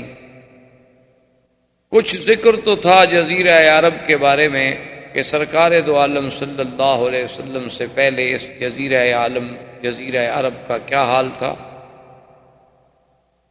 کیونکہ اللہ نے حضور کی بعثت کے ساتھ اس کا قرآن میں بھی خاص طور پہ ذکر کیا ہے کہ وَإِن كَانُوا مِن قَبْلُ لَفِي ضَلَالٍ مُبِينٍ، کہ حضور پاک صلی اللہ علیہ وسلم کی بعثت سے پہلے یہ لوگ کھلی گمراہی میں پڑے ہوئے تھے۔ تو اس کے بارے میں ہم نے کچھ باتیں عرض کی، اور پھر اس کے بعد وہ مبشرات اور وہ مؤشرات، مؤشرات کا معنی یعنی وہ اشارات، مبشرات کا معنی ہوتا ہے کسی چیز کے بارے میں خوشخبریاں۔ تو یہ میں نے سیرت کے پہلو سے پہلے عرض کیا تھا کہ یہ ساری چیزیں ایسے نہیں ہیں کہ خود بخود ایک اتفاق ہے، بلکہ یہ بالکل اگر آدمی بڑے تأمل سے، غور سے، فکر سے سرکار دو عالم صلی اللہ علیہ وسلم کی سیرت طیبہ کے ہر پہلو پہ نظر ڈالے تو سمجھ آتا ہے کہ خالق کائنات نے یہ سارا انتظام، یہ ساری بساط جو ہے یہ اسی لیے بچھائی گئی۔ یہ ایسا نہیں کہ اتفاق ایسا ہو جائے، یعنی آپ کسی بھی پہلو پہ نظر ڈالیں۔ یہی میں نے عرض کیا تھا کہ اس وقت دنیا میں دو سپر پاورز تھی، ایک روم اور ایک فارس، لیکن یہ سرزمین حجاز ایک زمین تھی جس پہ دونوں سپر پاور کا کنٹرول نہیں تھا۔ تو اللہ تبارک و تعالیٰ کا اس خطے کو منتخب کرنا حضور کی ولادت کے لیے، تو اس میں آخر کوئی بات تو ایسی تھی کہ دو طاقتیں، ایک اس طرف ہے اور ایک اس طرف ہے، ایک ماورا نہر ترکمنستان کی طرف اور ایک المانیہ سے لے کر حبشہ سے لے کر یہاں تک، یہ دونوں طاقتیں باہر سے گھرے ہوئے ہیں، لیکن یہ درمیانی ٹکڑا کسی کے تسلط پہ نہیں۔ اور اللہ پاک نے اسی جگہ اپنے اس آخری نبی خاتم الانبیاء صلی اللہ علیہ وسلم کو پیدا فرمایا، کیونکہ یہ تو پھر آپ کے اپنے تدبر پہ ہوتا ہے۔ اب دیکھیں نا جی، جیسے آج کل سنا آپ نے اور پڑھا اپنے اخباروں میں بھی، ہندوستان کا، پاکستان کا ایٹمی دھماکے کرنا، یہ ساری چیزیں آپ نے پڑھی ہے۔ تو اس پر ایک جو سائنسدان ہیں وہ اپنی نظر ڈالے گا، جو سیاسی لوگ ہیں وہ اپنی نظر سے سوچیں گے، جو اقتصادی لوگ ہیں وہ اپنی نظر سے سوچیں گے کہ اس میں کتنا فائدہ کتنا نقصان، وہ ضرب تقسیم لگائیں گے، اور عامت الناس جو ہیں وہ اپنے فکر سے سوچیں گے، اور ایک قرآن و سنت کا طالب العلم جو ہے اسے اپنے فکر و نظر کی روشنی میں سوچنا پڑتا ہے کہ یہ بھی کوئی ایسی چیز تو ضرور ہے کہ جس سال حضور صلی اللہ علیہ وسلم کی پیدائش کا سال ہے، اسی سال میں ہاتھیوں کے بادشاہ نے حملہ کیا جو آپ پڑھ چکے، اور ہاتھیوں کے حملے کو ختم کرنے کے لیے اللہ تبارک و تعالیٰ نے پرندوں کو بھیجا، ابابیل کو، بڑا معروف قصہ ہے، اور 3 پتھر لے کے آئے اور گرائے گئے اور وہ ختم کر دیے گئے ہاتھی۔ تو یہ وہ 3 پتھر کیا تھے جن کو اللہ نے خصوصی طور پہ قرآن میں ذکر کیا، وَأَرْسَلَ عَلَيْهِمْ طَيْرًا أَبَابِيلَ تَرْمِيهِمْ بِحِجَارَةٍ مِّن سِجِّيلٍ، کہ ہم نے وہ 3 پرندے بھیجے کہ ابابیل، اور تاکہ وہ ان پہ پتھر جو سجیل، ایک خاص جہنم کی آگ میں پکائے گئے، عام پتھر نہیں تھے کہ پہاڑ کے اٹھا لو۔ تو اسی سے وہ ایٹم کے ذرے پہ آپ غور کریں کہ دنیا اس ذرے پہ پہنچی کہ ایک ذرے سے بھی اتنی بڑی چیزیں جو ہیں وہ طباع کی جا سکتی ہیں۔ تو اصل چیز تو یہ اسلام نے پیش کی تھی، قرآن نے پیش کی تھی، پھر اپنی اپنی سوچ سے لوگ وہاں پہنچے کہ یہ ایٹم کا ذرہ کیا ہے، اچھا اس ایٹم کے ذرے کا اس سال پیدا ہونا جس سال نبی پیدا ہوا ہو، کیا وجہ ہے آخر؟ اس پہ آپ غور کریں. اللہ نے آپ کو علم دیا ہے، پڑھے لکھے لوگ ہیں، کہ آخر اسی سال یہ اللہ پاک نے کیوں ایٹم کا ذرہ پیدا کیا؟ اس سے پہلے مختلف قوموں پہ عذاب آ چکے ہیں. کسی کو سیاح سے مارا گیا، کسی کو بجلی کی کڑک سے مارا گیا، کسی کو پانی میں ڈبویا گیا، کسی کی بستیوں کو الٹ کے پھینک دیا گیا، کہیں ہوا بھیجی گئی. لیکن یہ تک عذاب کسی پہ نہیں بھیجا گیا کہ اوپر سے ایک چھوٹا سا پرندہ اڑتا ہوا ہے اور ایک چھوٹی سی کنکر ڈال دے، اور وہ ایسے آگے حالت ایسی پیدا کر دے کہ فجعلہم کعصف مأکول، ایسے کہ جیسے کوئی گھاس کھا کھا کے چبا چبا کے جانور پھینک دیتا ہے نا، اتنی بڑی چیزیں اس طرح ہو جائیں. اچھا اسی طرح آپ دوسری بات پہ غور کریں کہ جب حضور صلی اللہ علیہ وسلم کی بعثت کا زمانہ آیا تو آسمانوں پہ پہرے شدید ہو گئے. جنات سے کاہن کہیں بھی خبر لے آؤ، خبریں لے آؤ تاکہ ہم اپنی قوم کو خبریں دیں. وہ کہیں کیسے خبریں لے آئیں؟ وَأَنَّا كُنَّا نَقْعُدُ مِنْهَا مَقَاعِدَ لِلسَّمْعِ فَمَن يَسْتَمِعِ الْآنَ يَجِدْ لَهُ شِهَابًا رَّصَدًا. کہ ہم کیا کریں؟ وہ جو ہم نے خلا میں اپنے اسٹیشن بنائے تھے جہاں بیٹھ کے ہم فرشتوں کی باتیں لے لیا کرتے تھے، اب جب ہم وہاں جاتے ہیں تو ہمیں تو دہکتے ہوئے انگارے شہاب ثاقب سے مارا جاتا ہے. یعنی یہ آسمانی میزائل بھی تو اسی وقت شروع ہو گئے. اب آپ زمین سے میزائل بنا رہے ہیں نا. اللہ نے حضور کی بعثت کے ساتھ آسمانی میزائلوں سے جنات پہ فائرنگ شروع کروا دی. درس دیا امت مسلمہ کو کہ یہ نبوت عالمگیر ہے، اس کی ابتدا میں تحفظ کے لیے یہ چیزیں ضروری ہیں تو اس کے بقا کے لیے بھی یہ چیزیں ضروری ہیں. ایک سبق ملا قوم کہ اس کے بغیر تم پھر اس نبوت کی حفاظت نہیں کر سکتے. اگر تم نے اس نبوت کی حفاظت کرنا ہے تو پھر تمہیں ایسی ایسی ایجادات کو حاصل کرنا ہوگا. اچھا جی وہ ایجادات آپ کو کیسے ملیں گی؟ آپ کو یہ تو کہا جا سکتا تھا نا کہ بھی علم حاصل کرو، چاہے مکے سے حاصل کرو، علم حاصل کرو مدینے سے حاصل کرو. یہ کیوں کہا گیا اطلب العلم ولو بالسین، کہ علم حاصل کرنا ہو چاہے چین جانا پڑے؟ تو اس زمانے میں چین کا نام لینے کی کیا ضرورت کہ اطلب العلم ولو بالسین. اچھا اس کے بعد جب یہ آیت اتری وآخرین منہم لما یلحقوا بہم، کہ ایسی لوگ بھی آئیں گے جو ابھی آپ کے پاس نہیں آئے ہیں، تو صحابہ نے پوچھا حضور وہ کون لوگ ہوں گے؟ تو حضور نے سلمان فارسی پہ ہاتھ رکھا، فرمایا اس کے قبیلے کے لوگ ہوں گے. لو کان العلم بالسریا لینالہ رجل من فارس، اگر علم کہکشاں سریا پر بھی ہوگا تو فارس کی کوئی اولاد جو ہے وہاں جا کر بھی علم حاصل کرے گی. اچھا ایک جگہ لفظ ہے لو کان الدین بالسریا لینالہ رجال من فارس، کہ اگر دین وہاں تک ہوگا تو ان فارس میں سے کوئی پیدا ہوگا. معنی یہ ہے کہ عجم سے کوئی پیدا ہوگا. فارس عجمی ہے نا عرب کے مقابلے، فارس جو ہے وہ عجم ہے نا عرب کے مقابلے پہ. فارس میں سے آپ کوئی ملک لے لیں، آپ یعنی ماورا نار سارا چلے جائیں، وہ سب فارس کہلائے گا. تو ایک عرب تھے، فارس تھے، روم تھے، تو فارس عجم میں آئے گا. تو معنی یہ ہے کہ عجمی لوگ دین میں بھی اتنی آگے بڑھیں گے کہ جیسے امام ابو حنیفہ رحمۃ اللہ علیہ، اور یہ جدید ٹیکنالوجی میں بھی بڑھیں گے تو وہی عجمی ہوں گے. تو یہ بھی تو کوئی سبق تھا نا جو ہمیں سیرت سے ملا، صرف یہ تو نہیں. اور اسی کو علامہ اقبال نے کہا تھا کہ فطرت کی مقاصد کی کرتا ہے نگہبانی، یا بندہ صحرائی یا مرد کوہستانی. وہ یہ پہلے کہہ گیا تھا کہ فطرت کے مقاصد کی کرتا ہے نگہبانی، یا بندہ صحرائی یا مرد کوہستانی. وہ آخر کوئی بات تو تھی. آپ تصور کر سکتے ہیں وہ یہ باتیں کیوں کہہ گیا تھا کہ ایک ہوں مسلم حرم کی پاسبانی کے لیے، نیل کے ساحل سے لے کر تاب خاک کاشگر. اس وقت کاشگر کوئی آپ کے پاس تھا یا مسلمان تھے یا آزاد ہو گئے تھے؟ تو آخر یہ کیا وجوہات تھیں؟ تو میرے کہنے کا مقصد یہ ہے کہ آسمانوں پہ پہروں کا بٹھانا، ہاتھیوں کو ایٹم کے ذریعے سے اور خدائی ایٹم کے ذریعے سے ہلاک کرنا، اور اس کے بعد یہ ساری چیزیں جو ہو رہی تھیں یہ ایسے اتفاق نہیں تھے. یہ اس آنے والے نبی صلی اللہ علیہ وسلم سرکار دو عالم حضرت محمد مصطفیٰ اللہ تبارک و تعالیٰ کے اس آخری نبی کے آنے سے پہلے یہ سارے انتظام محض ایسے نہیں، بلکہ ان میں ہر چیز میں اللہ کی ایک حکمت۔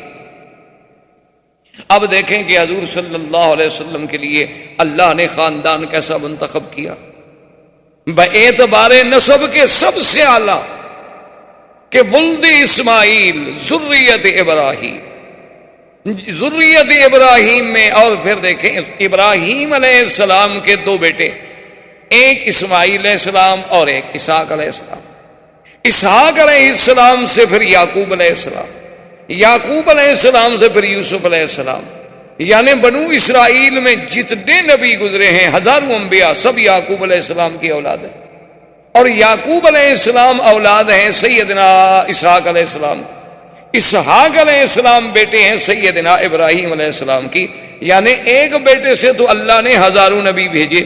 اب جب دوسرے بیٹے کی باری آئی سیدنا اسماعیل کی تو ان میں ایک نبی پیدا کیا، محمد الرسول صلی اللہ علیہ وعلا آلہ واصحابہ وسلم تسلیما کثیرا کثیرا، کہ اس ہزاروں نبیوں سے بھی وہ شان میں سبقت لے گئے۔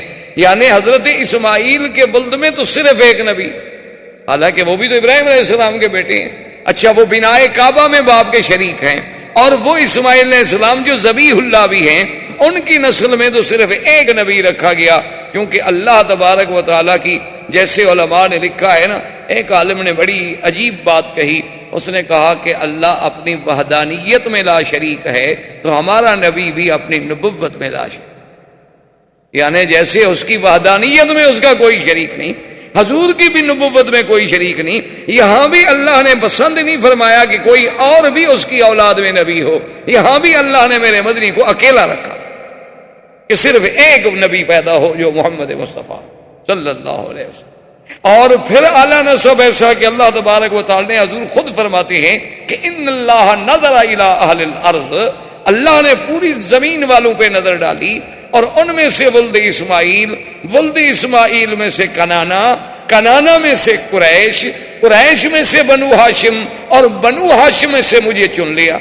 یعنی اللہ نے نسب دیکھیں کیسے نسب صاف کیا کہ ساری دنیا میں سے ولد اسماعیل کو منتخب کیا، اور پھر بنو کنانا، اس کے بعد ان میں سے پھر قریش کو چنا گیا، قریش میں سے بھی پھر، قریش کے بھی تو بہت بڑا قبیلہ تھا نا، آگے کئی بطن تھے، کئی شاخیں تھیں، کئی ان کی آگے فرو تھیں، ان میں سے اللہ نے بنو ہاشم کو چنا، اور بنو ہاشم کے گھرانے میں سے اللہ نے عبداللہ کو چنا، اور عبداللہ کے گھر میں اللہ نے محمد الرسول اللہ صلی اللہ علیہ وعلا آلہ واصحابہ وسلم تسلیما کثیرا کثیرا کو چنا۔ یعنی آپ اندازہ فرمائیں یہ سارا ایسے تو نہیں۔ اور پھر یہ دیکھیں کہ جب قریش کا خاندان، یہ لوگ اپنے شرف کے لیے، یعنی اتنے لوگ تھے کہ آج کل تو لوگ پیسوں کے لیے لڑتے ہیں، آج کل تو لوگ پیسوں کے لیے لڑتے ہیں، عورت کے لیے لڑتے ہیں، زر کے لیے لڑتے ہیں، زمین کے لیے لڑتے ہیں، لیکن یہ خاندان جو ہے اس کا کمال دیکھیں، یہ اپنے شرف کے لیے لڑتے تھے کہ یہ ہماری عزت کا مسئلہ ہے۔ ان کی جتنی لڑائیاں آپ دیکھیں گے شرف کی تھی۔ اب دیکھیں کعبۃ اللہ بن گیا، حجر اسود پہ لڑائی ہو گئی تو اس کا مقصد کیا تھا؟ حجر اسود پہ لڑائی ہو گئی، اور لڑائی کا بھی یہ عالم تھا کہ باقاعدہ خون کے پیالے بھر کے ہاتھ ڈبوئے گئے، خون کے پیالے بھر کے رکھے گئے، قریش کے سرداروں نے اس میں ہاتھ ڈالے، ہاتھ ڈال کے پھر ایک دوسرے سے ہاتھ ملائے کہ ہم خون دے دیں گے، اپنا آخری قطرہ تک بہا دیں گے، لیکن حجر اسود ہم رکھیں گے تاکہ قیامت تک یہ شرف ہمیں ملے کہ فلاں قبیلے نے حجر اسود رکھا تھا، فلاں آدمی نے حجر اسود رکھا تھا اللہ کے کعبے میں۔ سب لڑنے مرنے پہ تیار ہو گئے۔ لڑائی کس بات کی تھی؟ شرف، یہ شرف ہمیں ملے۔ اسی طرح آپ دیکھیں کہ بنو قصی ابن، ان میں سے جب بنو عبدالدار آئے، ان کا پھر لڑائی یہ ہو گئی کہ جناب یہ کعبۃ اللہ کا رفادہ، کعبۃ اللہ کا حجابہ، کعبۃ اللہ کا سقایا، یہ زمزم کا پلانا، کعبۃ اللہ کی چابی، کعبۃ اللہ کا انتظام، حاجیوں کی خدمت، یہ شرف ہے، یہ تو ہمیں ملے اور کسی کو ہم نہیں دیتے۔ یعنی اتنے اعلی خاندان کہ جو اپنے شرف کے لیے لڑتے رہے، اپنے شرف کے لیے مرتے رہے کہ صرف ہمارا نام جو ہے، ہمارا شرف جو ہے وہ اونچا رہے۔ یعنی اپنی عزت کا اتنا خیال تھا کہ آپ حیران ہوں گے کہ ابو سفیان جو حضور کے چچا ہیں، وہ اتنے بڑے حضور صلی اللہ علیہ وسلم کے مخالف تھے کہ جنگ بدر بھی اسی سبب سے ہوئی تھی کہ ابو سفیان قافلہ لا رہے تھے، اور پھر احد کی جنگ کا اصل قائد جو ہے وہ ابو سفیان تھا، یعنی حضور سے جنگ لڑنے کے لیے مکے سے مدینہ پہنچا، اتنی عداوت رکھنے والا آدمی۔ لیکن جب حضور کی شادی ام حبیبہ سے ہو گئی رضی اللہ تعالی عنہا، جو ابو سفیان کی بیٹی تھی، وہ مسلمان ہو گئی تھی، اپنے شوہر کے ساتھ حبشہ چلی گئی، وہاں اس کے بعد جب بیوہ ہوئیں اور اس کے بعد وہاں سے فارغ ہوئیں تو پھر ان کا نکاح حضور سے ہوا، جو نجاشی بادشاہ نے کیا، حق المہر بھی نجاشی بادشاہ نے ادا کی۔ تو جب ام حبیبہ حضور کی بیوی بن گئیں اور ابو سفیان کو پتہ چلا تو اس نے کہا بات یہ ہے کہ ھذا فحل لا یجدع انفہ، کہ اب محمد مدنی کی ناک کو نیچے نہیں کیا جا سکتا، اب ان کو اتنا بڑا شرف مل گیا ہے کہ ابو سفیان کی بیٹی اس کے گھر میں ہے، تو جب میری بیٹی کا وہ شوہر ہو اب اس کا ناک نیچے کون کر سکتا؟ اب تو اتنے بڑے سردار کی بیٹی اس کے گھر میں چلی گئی، یعنی اپنے شرف پہ مر مٹنے والی قوم۔ اور پھر جناب آپ دیکھیں کہ عبد المطلب کے بھی اس بیٹے کے گھر میں حضور پیدا ہوتے ہیں جس کا نام عبداللہ ہو، یعنی آپ اندازہ فرمائیں۔ اسی لیے آپ دیکھیں نا جی کہ لفظ، حالانکہ اس زمانے میں تو عام نام ہوتے تھے، عبداللہ، عبدالعزیٰ، عبدالبنات، فلاں بتوں کے نام پر نام رکھے جاتے تھے، لیکن اس نام کا انتخاب بھی تو کوئی قدرت کی طرف سے ہو رہا تھا نا، کہ میرے مدنی کے نام کے ساتھ ان کے کسی نسب میں کوئی ایسا نام بھی نہ آئے نا جس میں شرک کی بو آتی ہو۔ اللہ تبارک و تعالیٰ کی حکمت۔ یہ سارے اہتمامات کے بعد اب دیکھیں کہ جا آپ کی والدہ، پھر اس کا نسب جو ہے، چونکہ حضور کا مولد کیا تھا؟ مکہ، اور حضور کا مہجر کیا ہے، مقام ہجرت کیا ہے؟ طیبہ اور مدینہ۔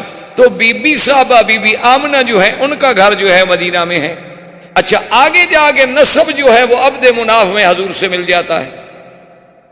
حضور صلی اللہ علیہ وسلم کا نسب آپ دیکھیں گے، محمد ابن عبداللہ ابن عبد المطلب، ہاشم ابن عبد مناف، قصی ابن کلاب، یہ عبد مناف میں جا کے آمنہ بنت وہب، آگے عبد مناف، پھر جا کے حضور صلی اللہ علیہ وسلم نے نسب مل گیا۔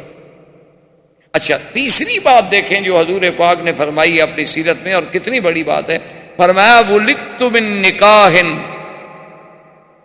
آپ نے فرمایا کہ اللہ تبارک و تعالی نے میرا سلسلہ سیدنا اسماعیل سے لے کر میری اماں آمنہ تک، فرمایا اصلاب طاہرۃ و ارحام طاہرات، اللہ نے مجھے منتقل جو کیا ہے تو حضرت اسماعیل سے لے کر میری والدہ آمنہ تک کسی عورت نے گناہ نہیں کیا۔ یعنی اللہ نے کیسے محفوظ رکھا اس سلسلے کو کہ جہاں جہاں حضور صلی اللہ علیہ وسلم کا نسب جڑتا گیا، کفر تو آیا لیکن ان عورتوں میں گناہ نہیں آیا۔ یعنی وہ کافرہ تو ہو سکتی ہیں لیکن ناپاک نہیں تھیں، چونکہ وہ سلسلہ نقل ہوتا چلا آ رہا ہے حضور صلی اللہ علیہ وآلہ وسلم کا، ایک باپ سے دوسرا، پھر تیسرا، پھر چوتھا، حتیٰ کہ بی بی آمنہ تک یہ سلسلہ چلا۔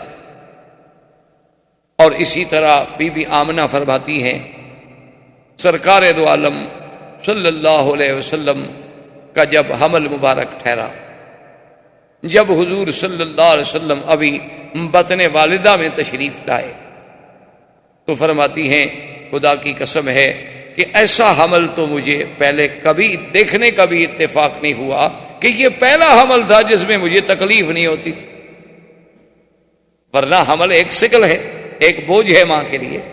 لیکن فرماتی ہے لما حملت بمحمد صلی اللہ علیہ وسلم، جب میں حضور صلی اللہ علیہ وسلم میرے بطن میں آئے تو اتنے خفیف کہ مجھے کبھی محسوس ہی نہیں ہوا کہ میرے پیٹ میں کوئی بوجھ ہے۔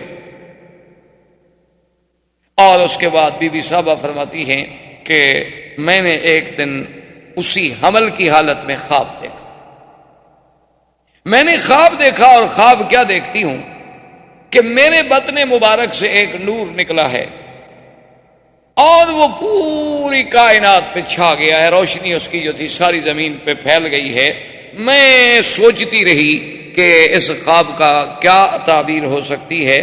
تو اس زمانے میں جو کاہن تھا، وہ لوگ کاہنوں کے پاس ہی جاتے تھے، انہی سے ان کے اعتقادات تھے۔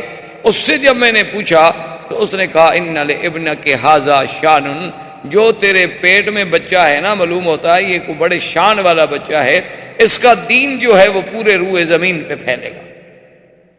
تو بیوی کہتی ہے میں سوچتی تھی کہ کیسے وہ دین ہوگا، کیا دین ہوگا، چونکہ ان کے تصور میں نبوت اور رسالت کا تو کوئی تصور بھی نہیں۔ اچھا اسی طرح اب آپ حیران ہوں گے کہ بھئی حضور صلی اللہ علیہ وسلم کے ولادت پہلے اچھا بیوی کہتی ہیں کہ میں ایک دفعہ گزر رہی تھی، تو ندا آئی، آواز آئی، اور آواز یہ آئی میرے کانوں میں کہ ابشری ابشری یا آمنہ، اے بی بی آمنہ تمہیں مبارک۔ کہتی ہے میں رک گئی، مجھے آدمی کوئی نظر نہ آئے، مجھے کوئی سمجھ نہ آئے کہ اس مبارک کا کیا مطلب ہو سکتا ہے۔ خیر بات آئی گئی ہو گئی۔ کہتی ہیں کہ پھر کئی دن کے بعد جب میں گزری علیحدہ ان پہاڑی علاقوں میں سے جا رہی تھی، تو پھر آواز آئی کہ ابشری یا آمنہ، اے بی بی آمنہ تمہیں مبارک ہو، فإنک قد حملت بأحمد، کہ اب تیرے بدن میں جو بچہ پیدا ہونے والا ہے اس کا نام احمد ہو۔ تو کہتی ہے میں حیران ہو گئی کہ کیا بچہ ہے، ابھی نام بھی نہیں، ہمارے تو تصور میں نہیں۔ حضرت حسان ابن ثابت جو شاعر ہیں میرے مدنی پاک رضی اللہ تعالی، بہت بڑے شاعر تھے عرب کے، اور حضور صلی اللہ علیہ وسلم سے انہیں اتنی محبت تھی کہ جب بھی کسی نے حضور کی شان میں کوتاہی کی تو حضرت حسان نے جواب دیا۔ ایک دفعہ کفار قریش نے کچھ بات کی تو حضرت حسان نے کہا کہ یا رسول اللہ مجھے اجازت دیں کہ میں قریش کو جواب دوں۔ آپ نے فرمایا حسان تم قریش کو کیسے جواب دو گے، آخر میں بھی تو قریش میں سے ہوں نا، کیونکہ جب تم قریش کا گلہ کرو گے تو آخر میں بھی تو کرچی ہوں، جب تم قریش کی تنقید کرو گے تو قریش میں تو میں بھی شامل ہوں۔ تو اس نے کہا حضور آپ نے دیکھا ہے کہ کوئی بال اگر کسی آٹے میں پڑ جائے تو عورت اس کو کیسے نکالتی ہے، اس پر کوئی آٹے کا نشان بھی نہیں رہتا۔ خدا کی قسم میں قریش میں سے آپ کو ایسے نکال لوں گا کہ آپ کی ذات پر تو کوئی میل نہیں آنے دوں گا۔ حضور صلی اللہ علیہ وسلم یہ وہ شخص ہے جس کو مسجد الحرام میں خود ممبر دیتے تھے اور فرماتے تھے کہ اس ممبر پہ کھڑے ہو کے جواب دو، اور جب حسان جواب دیتے تو حضور دعا کرتے تھے اللہم ایدہ بروح القدس، کہ یا اللہ جبریل کے ذریعے میرے صحابی کے دماغ میں مضمون ڈال۔ یہ وہ شان والا آدمی ہے۔ وہ کہتے ہیں میری عمر 7 سال تھی، 7 سال تھی اور میں مدینہ منورہ میں اپنے فیملی رشتہ داروں کے پاس تھا، اور 7 سال کا بچہ کوئی ادھر سوچ ہی نہیں، کوئی تصور ہی نہیں۔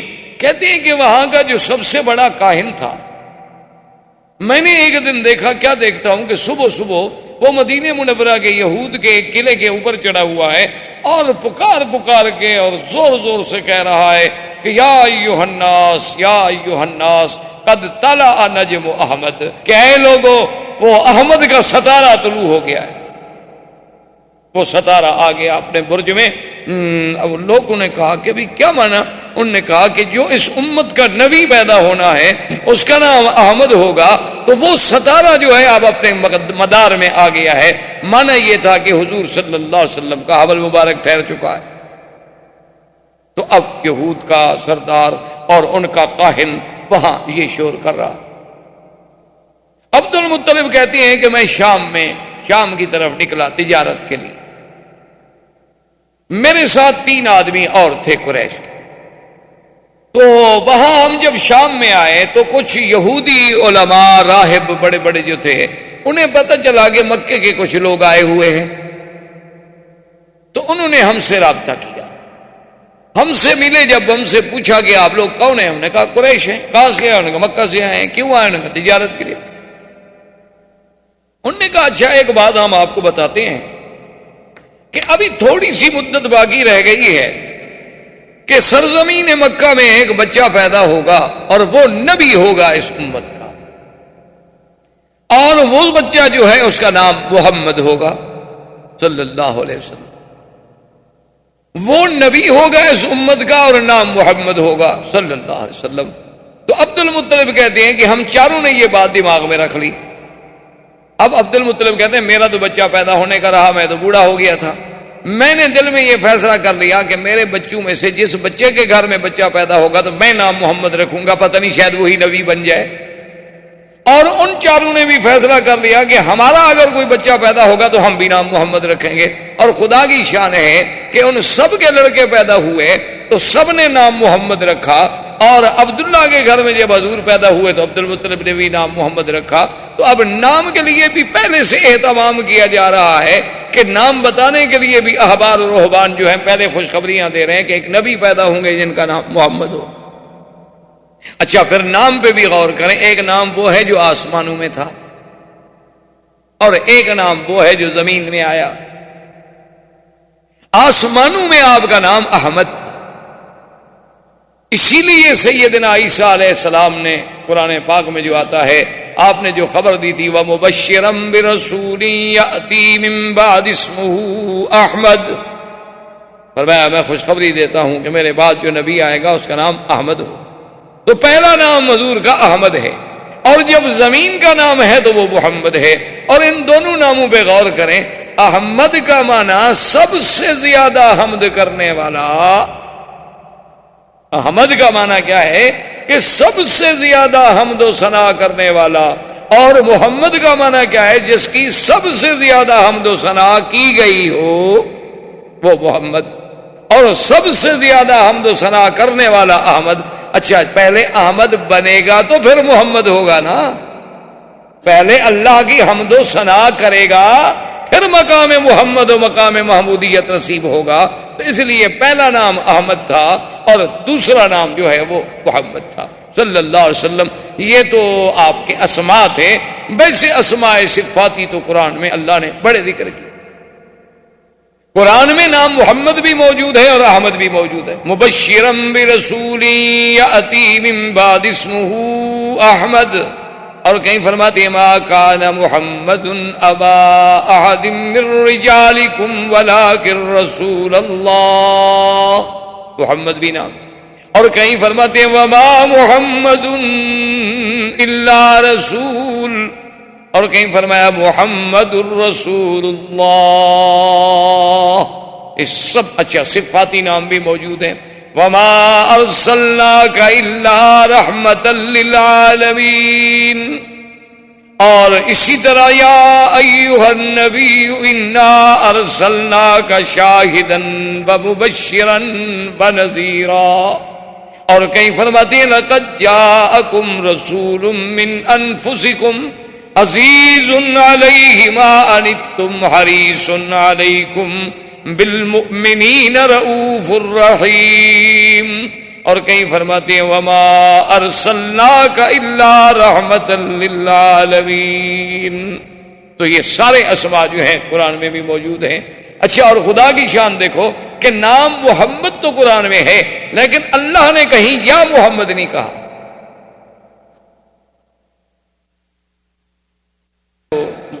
درود شریف تو پڑھ لیا کریں کم سے کم اتنا احساس ہو کہ بھئی حضور کے ساتھ محبت کا یہ فرض ہے کہ جب نام آئے تو فوراً زبان پہ درود شریف آ جانا چاہیے امتی کے۔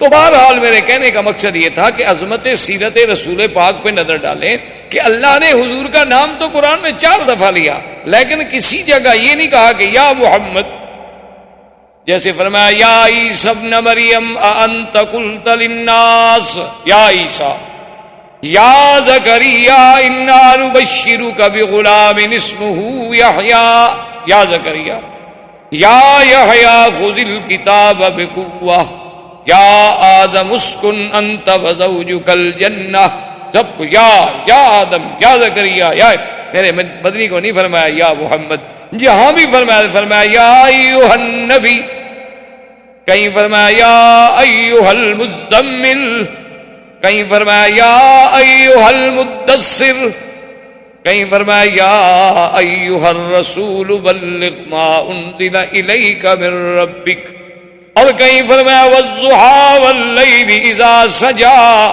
کہیں فرماتے ہیں طٰہٰ، کہیں فرماتے ہیں یاسین والقرآن الحکیم انک لمن المرسلین۔ مانا کیا تھا کہ ہر نبی کو نام سے پکارا گیا، میرے مدنی کو اللہ نے لقب سے پکارا۔ یعنی یہ عظمت جو ہے یہ بھی صرف سیرت مصطفیٰ کے حصے. ہاں کہیں نام لینا ضروری تھا، اللہ نے نام لے لیا، لیکن جب اللہ نے مخاطب کیا تو لقب سے کہ اے کپڑے میں لپٹنے والے. حضور صلی اللہ علیہ وسلم کو خطاب کیا گیا تو جب بھی خطاب ہوا تو خطاب لقب سے کیا گیا تاکہ عظمت محمد مصطفیٰ صلی اللہ علیہ وسلم جو ہے وہ آشکارا. اور اسی طرح جناب آپ دیکھیں کہ بی بی صاحبہ بی بی آمنہ کہتی ہیں کہ جب حضور صلی اللہ علیہ وسلم، اور خدا کی شان ہے، اسی لیے میں نے عرض کیا تھا نا کہ ذرا غور کریں کہ ولادت کے لیے اللہ نے مکان منتخب کیا تو کون سا، یعنی جہاں آپ کا مولد ہے وہ مقام کون سا ہے کہ جس کی اللہ قرآن میں قسمیں کھا رہے ہیں کہ لا اقسم بہذا البلد، اور وہ مقام ہے کہ اول بیت وضع للناس للذی ببکۃ مبارکا، سب سے پہلا گھر. اچھا پھر دیکھیں جوڑ دیکھیں، گھر سب سے اول، نبی سب سے آخر، یعنی اول بیت اور آخرہ نبی، یعنی خدا کی شان. اچھا پھر یہ ہے کہ کعبہ بھی مرکز اور ہدی للعالمین، اور میرا مدنی بھی رحمت للعالمین. اور اسی طرح جیسے کعبے کا وجود بقائے عالم کا سبب ہے کہ جب تک کعبہ ہے دنیا قائم ہے، کعبہ ختم ہوگا دنیا مٹ جائے گی. میرے مدنی کی نبوت آخری ہے، جب تک حضور صلی اللہ علیہ وسلم کا دین قائم ہے دنیا قائم ہے، ورنہ اس کے بعد دنیا فنا ہو جائے گی. تو اللہ نے اپنے نبی کے لیے مولد چنا تو کون سا؟ مکہ، جو ساری کائنات میں سب سے افضل سرزمین. اچھا اور زمان چنا تو کون سا؟ ربیع الاول. ربیع الاول، ربیع کا موسم آپ جانتے ہیں کہ سب سے اچھا موسم کیا ہوتا ہے؟ ربیع. اور زمانہ چنا تو ربیع الاول، مکان چنا تو کعبۃ المشرفہ، اور سنہ کون سا چنا؟ اصحاب الفیل، کہ جس میں کفر کی قوتوں کو ختم کر کے اسی سال محمد مدنی کو پیدا کیا گیا صلی اللہ علیہ وآلہ آلہ واصحابہ وسلم تسلیما کثیرا کثیرا. اور اس کے بعد جب پیدا ہوتے ہیں تو آپ اندازہ فرمائیں کہ بی بی صاحبہ فرماتی ازاد منہا، فرماتی ہیں ایسا نور ہوا کہ ازاد منہا قصور الشام، کہ شام کے محل نظر آنے لگے اور کسرا کے محل کے کنگرے گر گئے. اور مورخین نے باقاعدہ لکھا ہے کہ آپ کہ کسرا کا محل جو تھا اس کے محل کے کنگرے آگے جو بنے ہوئے تھے نا خوبصورت سے، وہ گرے، اور گرے کتنی؟ 14. جب 14 کنگرے گر گئے تو بادشاہ کو گھبراہٹ پیدا ہو گئی. اب جناب اس نے کہا کہ فوراً احبار رہبان کو بلاؤ. احبار و رہبان کو جب بلایا گیا، ان سے بادشاہ نے بات کی، بھی کیا بات ہے، یہ کیا ہو رہا ہے کہ میرے محل کے کنگرے گر گئے، اور ادھر سے خبر آ رہی ہے کہ ہمارا جو بحیرہ تھا وہ زمین میں دھنس گیا، اور کہیں سے خبر آ رہی ہے کہ آتش بجھ گئی. یہ کیا ہو گیا؟ مجوس کی آتش جو سینکڑوں سالوں سے، صدیوں سے آگ جل رہی تھی، کیونکہ ان کے نزدیک آگ کا بجھ جانا جو ہے وہ تو بہت بڑی، یعنی بہت بری بات تھی، اس لیے وہ ہمیشہ آگ کو جلاتے ہیں. لیکن وہ آگ بجھ گئی، اور پورے کا پورا ایک یعنی جھیل جو ہوتی ہے پانی کی، ایک بحیرہ جو تھا وہ زمین میں فوراً دھنس گیا، اور میرے محل کے 14 کنگرے گر گئے. یہ بات کیا ہو رہی؟ انہوں نے پھر اپنے اس نجوم سے یا جنات سے یا جس ذریعے سے یعنی احوال سنے، تو انہوں نے کہا کہ معلوم یہ ہوتا ہے کہ اس امت کا ایک نبی پیدا ہوا ہے جس کی وجہ سے یہ سب کچھ ہو رہا ہے. تو اس نے کہا کہ اچھا یہ 14 کنگرے کا کیا معنی ہے؟ انہوں نے کہا کہ اب آپ کی حکومت جو ہے صرف اس وقت تک رہے گی، اب 14 بادشاہ ہیں جو حکومت کریں گے آپ کے ملک پر، اس کے بعد پھر آپ کا ملک پر حکومت نہیں رہے گی، آپ کی شہنشاہیت نہیں رہے گی. انہوں نے کہا عجیب بات. کہنے لگا اچھا چلو اگر تمہاری بات سچی بھی ہے تو 14 بھی تو کوئی تھوڑے نہیں ہوتے نا، 14 بادشاہ گزریں گے، نسل در نسل، بیٹا آئے گا، پھر اس کا پھر اس کا پھر اس کا، تو چلو بڑا زمانہ ہے.